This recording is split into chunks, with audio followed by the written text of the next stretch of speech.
Welcome बच्चों। इससे पहले हम लोगों ने अपनी क्लास में पढ़ लिया था कॉन्सेप्ट ऑफ मिरर फॉर्मूला। उस पर बेस्ड न्यूमेरिकल्स आपने देखे, प्रैक्टिस पेपर भी आप लोगों को दिया गया था और उम्मीद है आप लोगों ने उसे कर भी लिया होगा।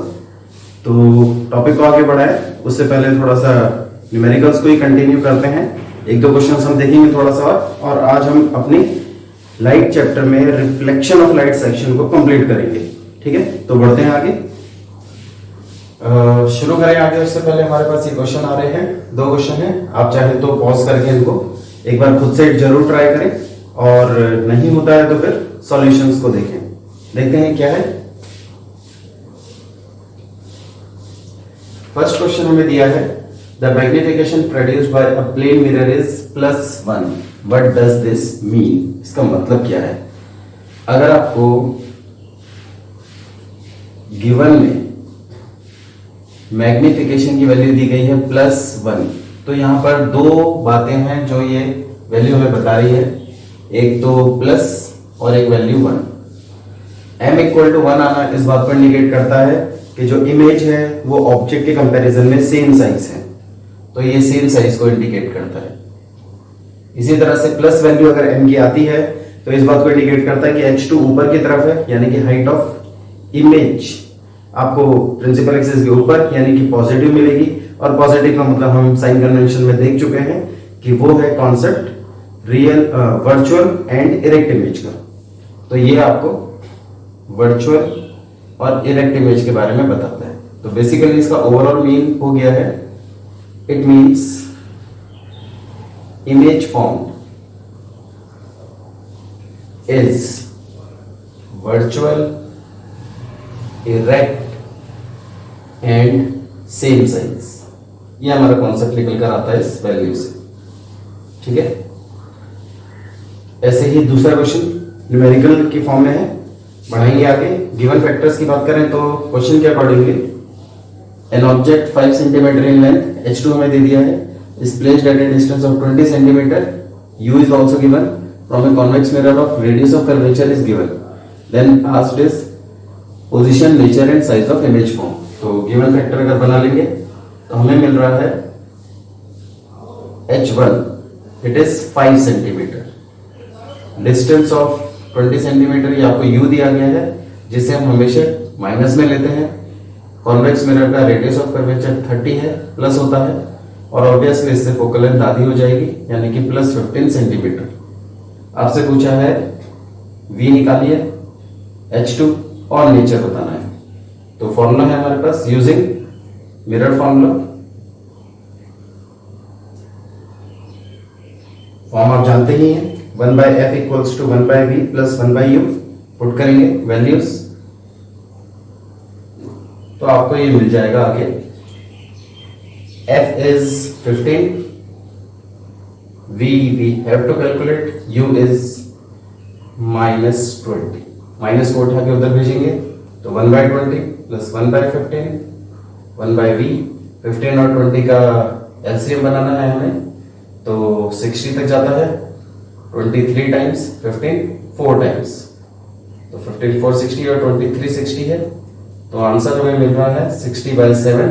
v is 60/7 centimetre. फ्रैक्शन में निकालना, डेसिमल में निकालना निकाल सकते हैं, अदरवाइज एज इट इज भी छोड़ सकते हैं। एक और फॉर्मूला हमारे पास है m का, h2/h1, और दूसरा इसी में बनता है -v/u। तो इन दो फॉर्म को इक्वेट कर लेंगे। h2 निकालने के लिए h1 is 5, v is 60/7 and u is -20। So minus से माइनस कैंसिल हो रहा है, 0 से 0 जा रहा है, 2 से ये 3 भी बन गया है, और फिर 3 15 पर आपको h2 का आंसर मिल जाएगा 15/7 centimetre. 15/7 means something 2 point something value आ जाएगी।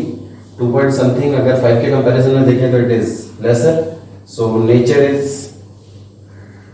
वर्चुअल, कॉन्वेक्स मिरर हमेशा ही बनाता है virtual, erect and diminished image. तो इस तरह के क्वेश्चंस हैं, प्रैक्टिस पेपर में भी आप लोग कर चुके हैं। सिंपल क्वेश्चंस हैं, ज़्यादा डिफिकल्ट नहीं, प्रोवाइडेड आपने प्रैक्टिस जरूर कर रखी हो। अगर आपसे फर्स्ट इंस्टेंस में क्वेश्चन नहीं हो रहा है तो जो प्रैक्टिस पेपर आपको दिया गया एक बार उसे दोबारा से जरूर प्रैक्टिस कर ले, डेफिनेटली वो इस बार और इजी तरीके से आप उसे कर पाएंगे।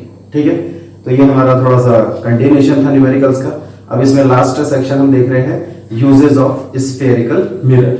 तो बढ़ाते हैं इसको, यूजेस ऑफ स्फेरिकल मिरर को आगे। तो बढ़ाएंगे यूजेस को। पहला आ रहा है कॉनकेव और कन्वर्जिंग मिरर के यूजेस, जिसमें जनरल यूजेस है हमारे पास। पहला है it is used as shaving और मेकअप मिरर। ये हमारा कॉनकेव मिरर का लास्ट केस है, जहां पर हम ऑब्जेक्ट को फोकस और पोल के बीच में रखते हैं तो उसकी बड़ी इमेज बनती है। और बड़ी इमेज बनने का एडवांटेज क्या है कि आप उसको इजीली ऑब्जर्व कर सकते हैं। तो एज अ शेविंग मिरर और मेकअप मिरर के तौर पर उस सिचुएशन में हम कॉनकेव मिरर को यूज करते हैं, जिससे फेस बड़ा हो और उसे फिर ट्रीट करना इजी हो जाए। दूसरा यूज आता है इन टॉर्चेस, हेडलाइट्स, सर्च लाइट्स। ये हमारा सेकंड लास्ट केस है, जिसमें हमने देखा था कि object is placed at focus तो वो एक पैरेलल बीम भेज देता है टुवर्ड्स इंफिनिटी। तो टॉर्च, सर्च लाइट, हेडलाइट्स और व्हीकल्स, इन सब में हमें लाइट दूर तक भेजनी है। तो सेकंड लास्ट केस के बेसिस पर इसे यूज किया जाता है इन टॉर्च, हेडलाइट, सर्च लाइट्स और जितने भी high intensity beam light produce करनी है हमें, उसमें हम कॉनकेव मिरर का या कॉनकेव रिफ्लेक्टिंग सरफेसेस का यूज करते हैं। आपने टॉर्च में, गाड़ियों की हेडलाइट में जो देखा आगे पीछे सिल्वरी और शाइनी सरफेस होती है, वो कॉनकेव शेप की ही होती है और उसमें जो बल्ब सेट रहता है that is around at focus. Then next use है by dentist to see cavity in teeth. तो डेंटिस्ट के पास अगर कभी आपका जाना हुआ हो तो वहां पर भी वो आपके टीथ को जब ऑब्जर्व करने के लिए एक छोटा सा मिरर आपके माउथ के पास लगाते हैं, that is the concave mirror. एक और यूज है इसका as a solar furnace use होता है। ये सोलर फर्नेस में कॉन्सेप्ट है, आप कह सकते हैं फर्स्ट केस है हमारा, जहां पर ऑब्जेक्ट अगर इंफिनिटी पर है तो उसकी इमेज बनती है फोकस पर। तो सन की इमेज को फोकस पर कंसेंट्रेट कराना ताकि हीट हाई टेम्परेचर प्रोड्यूस किया जा सके, उसके लिए लार्ज साइज के कॉनकेव मिरर यूज करते हैं। सन से आने वाली पैरेलल बीम एक ही पॉइंट फोकस पर कंसेंट्रेट हो जाती है और उस जगह टेम्परेचर बहुत हाई अमाउंट में बढ़ने लगता है। फिर आप उस टेम्परेचर का जैसे चाहे वैसे इस्तेमाल कर सकते हैं। तो डिवाइस को बोलते हैं सोलर फर्नेस। वहां पर भी लार्ज साइज के कॉनकेव मिरर लगते हैं। नेक्स्ट यूज बनाएंगे कॉन्वेक्स मिरर का। तो सबसे इंपॉर्टेंट यूज है व्हीकल्स, ऑटोमोबाइल्स में रियर व्यू मिरर के तौर पर यूज करना, पीछे का ट्रैफिक देखने के लिए। और उसके दो रीजन है कि हम उसे ऐसा क्यों यूज करते हैं। First property, it always forms virtual image. Virtual and erect image बनाता है। वर्चुअल के साथ साथ आपको पता ही है ये इरेक्ट भी आएगा। तो वर्चुअल इरेक्ट इमेज बनाने का एडवांटेज है कि पीछे से आने वाला व्हीकल आपको हमेशा इरेक्ट फॉर्म में दिखेगा और उसको आप इजीली ऑब्जर्व कर सकेंगे, अपने व्हीकल को कंट्रोल कर सकेंगे अकॉर्डिंगली। दूसरा इसका यूज है, इसका रीजन है इट हैज लार्ज और wide field of view. Means ये बहुत बड़े एरिया को आपको एक छोटे से पोर्शन में दिखाता है, यानी छोटे पोर्शन का भी जो फील्ड ऑफ व्यू है वो बहुत बड़ा है। तो इन दो रीजन से इसको स्पेशली यूज किया जाता है as a rear view mirror. Otherwise traffic signals में जैसे कि शार्प टर्न होता है, कहीं पर आपने अपने आसपास के लोकेलिटी में कहीं ना कहीं देखा होगा, जहां भी कहीं शार्प टर्न आता है तो बड़ा सा एक मिरर शार्प टर्न पर लगा देते हैं अपोजिट साइड से या सेकंड साइड से आने वाले व्हीकल्स को देखने के लिए। अगला use, it is also used as trick mirror और magic mirror sometimes in shops. जैसे आजकल तो कॉन्सेप्ट है कि लोग सीसीटीवी लगाते हैं सिक्योरिटी पर्पस के लिए, बट अगर किसी की शॉप बहुत बड़ी नहीं है और वो शॉर्ट में अगर यूज करना चाहता है तो एक बड़ा सा मिरर एक पर्टिकुलर एरिया पर फोकस कर दिया जाता है एज अ कॉन्वेक्स मिरर, जिससे कि पूरी की पूरी शॉप को इजीली डिटेक्ट किया जा सके और सिक्योरिटी जो रिक्वायरमेंट्स है वो फुलफिल हो सके। ठीक है, तो ये हमारे यूजेस थे कॉन्वेक्स और कॉनकेव मिरर के। इसी के साथ हमारा रिफ्लेक्शन सेगमेंट खत्म हो गया। अब हम इसमें जो आगे कंटिन्यू करेंगे, अब हमें लाइट को ही कंटिन्यू करना है, चैप्टर वही है हमारा, बट अब इसमें और एडवांस लेवल का टॉपिक आएगा जिसमें हमें पढ़ना है रिफ्रैक्शन ऑफ लाइट। उसे हम पढ़ेंगे अगली क्लास में। Till then take care, good bye.